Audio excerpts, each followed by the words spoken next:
بسم الله الرحمن الرحيم الحمد لله رب العالمين والصلاة والسلام على سيد المرسلين وعلى آله وصحبه أجمعين أما بعد فقد قال الله تعالى في القرآن المجيد بعد أعوذ بالله من الشيطان الرجيم بسم الله الرحمن الرحيم وما خلقت الجن والإنس إلا ليعبدون صدق الله العظيم. وقال النبي صلى الله عليه وسلم من صلى علي واحدة صلى الله عليه 10 أو كما قال عليه الصلاة والسلام. رب اشرح لي صدري ويسر لي أمري واحلل عقدة من لساني يفقهوا قولي سبحانك لا علم لنا إلا ما علمتنا إنك أنت العليم الحكيم فسهل يا إلهي كل صعب بحرمة سيد الأبرار سهل. اللهم صل على محمد وعلى آل محمد كما صليت على إبراهيم وعلى آل إبراهيم إنك حميد مجيد. اللهم بارك على محمد وعلى آل محمد كما باركت على إبراهيم وعلى آل إبراهيم إنك حميد مجيد. اللهم صل على محمد أفضل صلواتك جزا الله عنا محمدا صلى الله عليه وسلم بما وأهله رب ارحمهما كما ربياني صغيرا اللهم اغفر لهما وادخل بالجنة الفردوس بغير حساب ولا سابق عذاب. لا إله إلا أنت سبحانك إني كنت من الظالمين. الحمد لله الذي تواضع كل شيء لعظمته والحمد لله الذي ذل كل شيء لعزته والحمد لله الذي خضع كل شيء لملكه والحمد لله الذي استسلم كل شيء لقدرته. Toute louange appartient à Allah subhanahu wa ta'ala, celui qui nous a permis de venir dans la masjid, celui qui nous a accordé la santé, celui qui nous a accordé la sécurité, celui qui nous a permis de nous nourrir, de pouvoir s'abreuver, de boire de l'eau, celui qui nous a accordé d'innombrables bienfaits, celui qui nous a accordé la richesse par excellence, ce kalima la ilaha illallah, Muhammadur Rasulullah sallallahu alayhi wa sallam. Toutes les louanges appartiennent uniquement à Allah, notre maître, notre créateur, celui qui nous a pourvoyé d'innombrables bienfaits.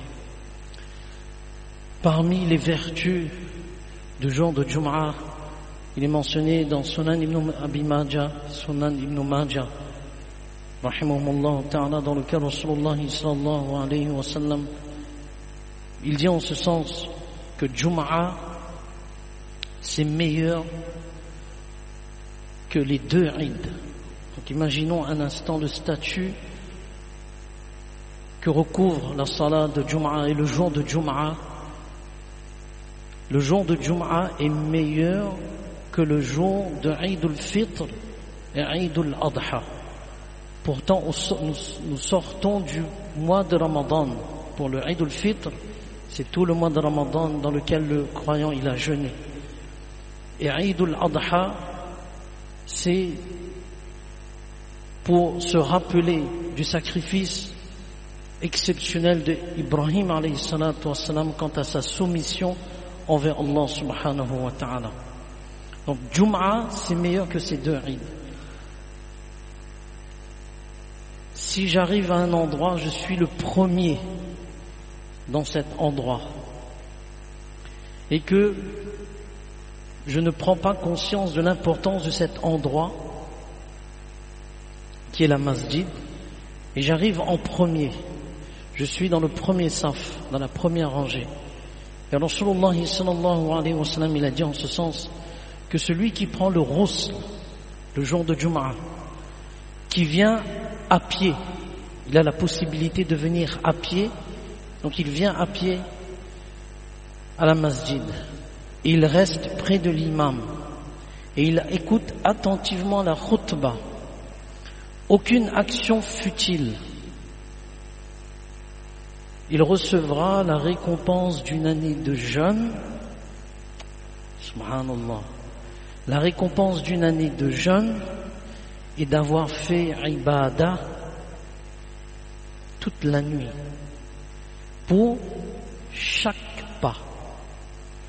Pour chaque pas qu'il va faire, c'est un hadith authentique, c'était par Imam Abu Daoud, rahimahullah ta'ala, pour chaque pas, une année de jeûne. Subhanallah. Et si on imagine un instant, une année de jeûne, c'est subhanallah. Allah nous donne ça gratuitement. Une année de jeûne pour chaque pas et une année d'avoir accompli toute la nuit la ibadah pour chaque pas. Alors dans le hadith, il y a une phrase qui est importante, aucune action futile. Alors si on est arrivé bonheur, alhamdulillah. Maintenant ce temps-là, tout en sachant que les anges disent amin sur nos doigts. Donc ce temps-là, si on prend notre téléphone et on regarde les actualités dans la masjid, on perd tout. Pourtant on a fait l'effort de venir à pied et il fait chaud. On a fait l'effort de se préparer et de venir tôt. Donc dans la masjid, pour pouvoir récolter ces récompenses, un minimum nous est demandé. Ce hadith, il est éloquent et il est fort. Pour un petit effort, Allah subhanahu wa ta'ala nous. Alors, une action futile, c'est de prendre son téléphone et de regarder l'actualité, ou bien d'envoyer les messages. On met pause. Pendant ce laps de temps qu'Allah subhanahu wa ta'ala nous a donné, on met son téléphone sur silencieux, sur mode avion, on met dans sa poche et on ne touche pas. On ne touche plus le téléphone. Et ça, c'est important pour pouvoir bénéficier de ces récompenses. Ou bien parfois dans la masjid, on discute résultats, pronostics, foot. Même dans la masjid, Allah subhanahu wa ta'ala nous pardonne. Il y a la médisance qui est faite. Allahu Akbar. Mais ça, c'est le comble. Allahu Akbar. Je le dis pour moi-même en premier. Lorsqu'on entre on n'entre pas dans n'importe quel endroit. Parfois on discute fort. Et la personne est en train d'accomplir la salat de nafl. Elle est en train de lire le Coran. Et nous, on discute fort. Vaut mieux, on fait dua. Les anges, ils disent amin, amin, amin, amin. On a Youssouf bin Nouri, rahimahullah ta'ala, lorsqu'il est entré dans la masjid, c'est un éminent savant. Lui, il disait amin, amin, amin, amin. Alors, ses disciples, on dit, il n'y a que amin. Elle dit oui. Là, les anges sont en train de faire dua pour moi. Donc, on doit prendre, subhanallah, lorsqu'on est, c'est pas un exemple à prendre, mais si on est dans un stade, première loge, on a payé très cher, on va pas passer son temps sur le téléphone. On va regarder ce qui se passe là-bas. Oui ou non? On a payé. Allahu Akbar, gratuitement, on marche. Il n'y a rien à craindre pour sa vie. On est en sécurité. Il n'y a pas un sniper qui nous guette et qui veille. Non, il n'y a rien. Il y a pas. Allah, les gens donneraient, ceux qui sont dans les difficultés, ils donneraient toute leur vie pour pouvoir assister à une salat, une masjid, là où il n'y a plus de toit, là où il n'y a plus rien, il reste que des décombres. Et nous, Allah subhanahu wa ta'ala nous a donné une moquette, ventilateur. Inch'Allah, la climatisation viendra, Inch'Allah ta'ala. Mais on est bien, non? On n'est pas bien là? Donc un effort, on range son téléphone et on arrête de discuter. On arrête de discuter, on écoute. C'est une fois par semaine. C'est une fois par semaine. Le imam, il fait le rappel pour soi-même en premier. Si quelqu'un nous dit qu'il y a de l'argent à gagner, mais lorsqu'il dit ça, il dit pour lui en premier. Et pour faire bénéficier les autres, il dit il y a de l'argent à gagner. On va. Allah nous fasse comprendre vraiment ce qu'Allah subhanahu wa ta'ala nous a donné comme bienfait, on ne doit pas l'ignorer. Allah subhanahu wa ta'ala nous fasse comprendre. Ce jour de Jum'a, 80 duroud. Allahumma salli ala Muhammad abdika wa nabiyyika wa rasulika an-nabiy al-ummi. 80 années de nos péchés, petits péchés sont pardonnés. C'est un hadith authentique. c'est un hadith correct. On n'a pas atteint l'âge de 80, mais Allah subhanahu wa ta'ala déjà, il y a une anticipation à travers la pratique de ce hadith. Allahu Akbar. Parfois ça, c'est simple. Mais Shaitan, il est très malin. Il s'est juré d'emmener avec lui au maximum de personnes dans l'enfer. Et pour cela, il nous trompe. Après tu vas faire. Après on va voir. Non, on ne sait pas quand est-ce que là. Et surtout aujourd'hui, des jeunes, 15 ans, 16 ans, la mort, cancer, tumeur, telle maladie, Allahu Akbar. Ceux qui sont dans les hôpitaux, on va voir les rendre visite les frères. Subhanallah. Ils pleurent, je ne peux pas accomplir la salat de Jum'ah. Je ne peux pas accomplir ma salat. Je ne peux rien accomplir. Allahu Akbar. Rasulullah sallallahu alayhi wa sallam, il a dit, man salla, regardez, man salla, celui qui envoie une salutation, une prière sur le sallam, sallallahu alayhi wa sallam. Allez, on répète au moins, inshallah. Sallallahu alayhi wa sallam. Allah subhanahu wa ta'ala envoie 10 miséricordes spéciales sur ce croyant. Alors, regardez, on envoie une prière, Allah subhanahu wa ta'ala nous donne 10. Mais pourquoi Rasulullah sallallahu alayhi wa sallam, il a mentionné 10? On le sait. Comment on le sait? Man ja'a bil hasanati falahu ashru amthaliha. Celui qui fait une bonne action, Allah subhanahu wa ta'ala lui donne comme s'il a accompli 10. Mais pourquoi avoir mentionné, Rasulullah sallallahu alayhi wa sallam, pourquoi avoir mentionné que tu envoies une prière sur moi, tu as 10? Parce que c'est déjà mentionné dans le Coran. Les ulama disent, subhanallah, wa salatullahi ta'ala wa dhikruhu al-abda a'zamu min ashri hasanatin mudha'afa. Le fait qu'Allah subhanahu wa ta'ala lui-même, il envoie cette miséricorde spéciale sur toi et qu'il mentionne ton nom, c'est plus grand que ces 10 bonnes actions que tu as reçues. C'est pour ça que le Rasul il a mentionné ça. Parce qu'on le sait déjà. Mais quand Allah lui-même, il envoie cette miséricorde et il mentionne ton nom auprès des anges, Allah prend ton nom. Muhammad, Ismaïl, Abdullah, Haroun. Il prend Omar, il prend le nom. Quel honneur! Quel honneur! Donc c'est ce jour-là qu'il faut envoyer au maximum et de prendre cette habitude d'envoyer les prières et les salutations sur Rasulullah sallallahu alayhi wa sallam. Suratul Kahf, Jum'a, à partir de jeudi soir, Suratul Kahf, on va prendre cette habitude. Mais il y a deux narrations dans lequel Rasulullah sallallahu alayhi wa sallam, en fait une narration qui regroupe 2 hadiths où Rasulullah sallallahu alayhi wa sallam, il dit que celui qui chaque nuit, avant de dormir, il lit les 10 premiers versets de la Sourate Kahf. C'est jusqu'à Rashada. Et là aussi, nous avons remarqué que petite action mais énorme récompense. Rashada, jusqu'à Rashada, il sera préservé, protégé des épreuves de Dajjal.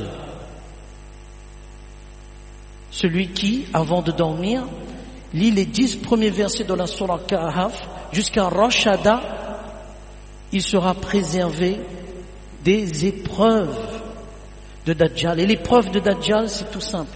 Ce qui est bien doit être considéré comme mal, et ce qui est mal doit être considéré comme bien. Et nous le vivons à chaque instant.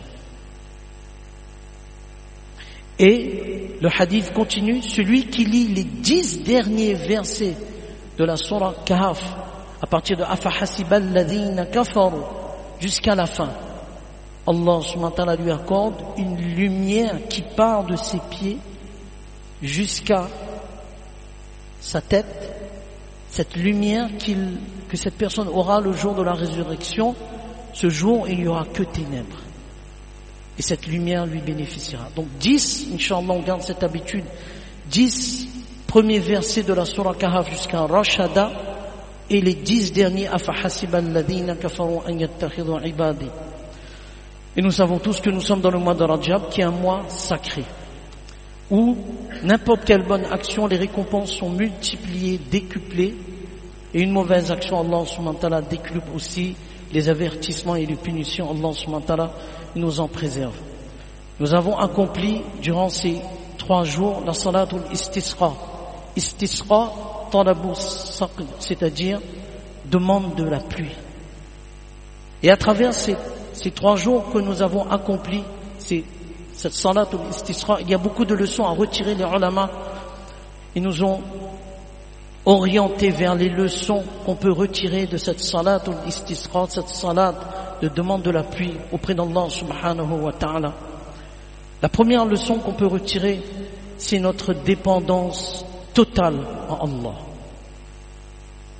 La nourriture, l'eau, la subsistance, les moyens qu'Allah subhanahu wa ta'ala nous a donnés, nous dépendons uniquement d'Allah subhanahu wa ta'ala. Nous n'avons aucune force, nous sommes faibles.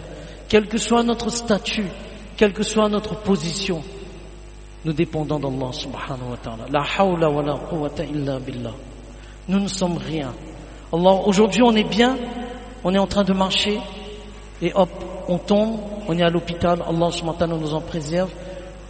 Facile, un geste facile de pouvoir se nourrir, un geste facile de pouvoir prendre un verre, ouvrir le robinet et boire l'eau, un geste facile. Mais lorsqu'une personne est malade, lorsqu'une personne ne peut plus aller aux toilettes, lorsqu'une personne tombe gravement malade, la dépendance absolue de la créature envers Allah subhanahu wa ta'ala, il est à chaque instant de notre vie. C'est pour cela, lorsqu'on lit les doigts masnoun, quand on sort de la maison, c'est un geste facile. Pour nous, c'est banal. Je sors de la maison, je prends ma voiture, mais il est écrit qu'il y a un accident. Ou bien il est écrit qu'il y aura des embouteillages. J'ai un rendez-vous, mais je sais qu'à cette heure-ci, normalement, il n'y a pas d'embouteillage. Mais je suis pris dans les embouteillages. Je ne contrôle rien. Je ne contrôle ni le climat, je ne contrôle ni la pluie, je ne contrôle rien. Derrière cette salat de istisqa, je suis conscient de ma dépendance envers Allah subhanahu wa ta'ala. Combien de personnes ont des moyens financiers énormes en un clin d'œil, en une fraction de seconde, pour une maison qui coûtait 435 millions de dollars, ça part en fumée. On ne contrôle rien. Wallah, on ne contrôle rien. C'est pour cela qu'il ne faut pas dire moi je. Non, je reste petit. Quelle que soit ma situation financière, le monde me connaît, mais je ne suis rien. Utba ibn Razwan, radiyallahu anhu, pourtant un sahabi qui avait la bonne nouvelle du paradis sur cette terre. Quand il faisait le khutbah, il disait wa inni a'udhu bika an akuna fi nafsi 'azima wa 'inda Allahi wa inni a'udhu bika an akuna fi nafsi 'azima wa 'inda Allahi haqira. En ce sens, cité par Imam Muslim rahimahullah ta'ala. Il dit je cherche protection auprès d'Allah d'être grand à mes yeux. I'm somebody. Je suis quelqu'un. J'ai fait combien de umrah, j'ai fait combien de hajj, je possède telle connaissance, je connais les livres de hadith par cœur, je suis un tel.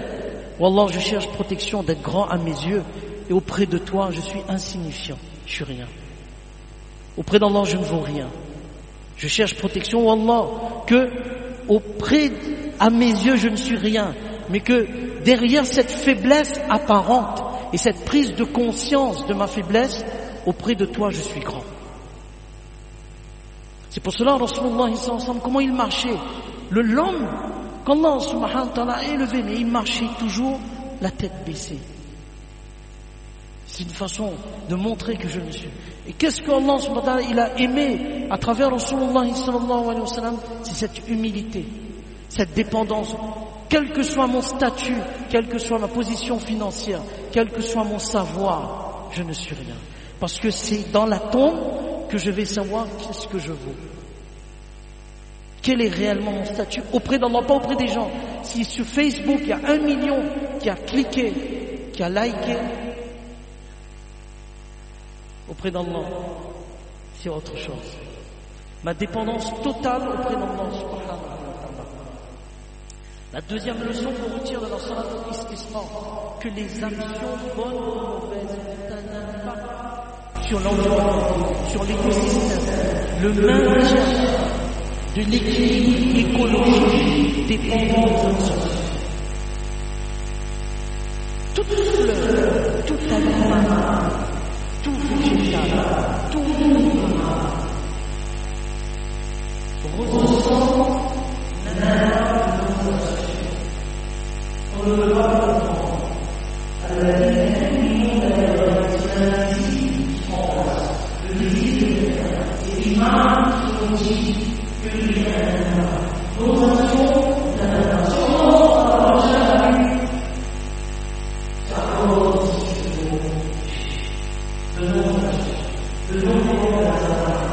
le nom des vendredis, j'ai des ailes, je veux en parler, et pour moi je vois, mais je sais que j'ai des ailes à autre. Franchement, ça c'est jamais ça, sans avoir au préalable, elle a toujours des ailes, si non, je ne fais pas ça. Si on s'arrête, je prends la responsabilité de donner des ailes.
Mais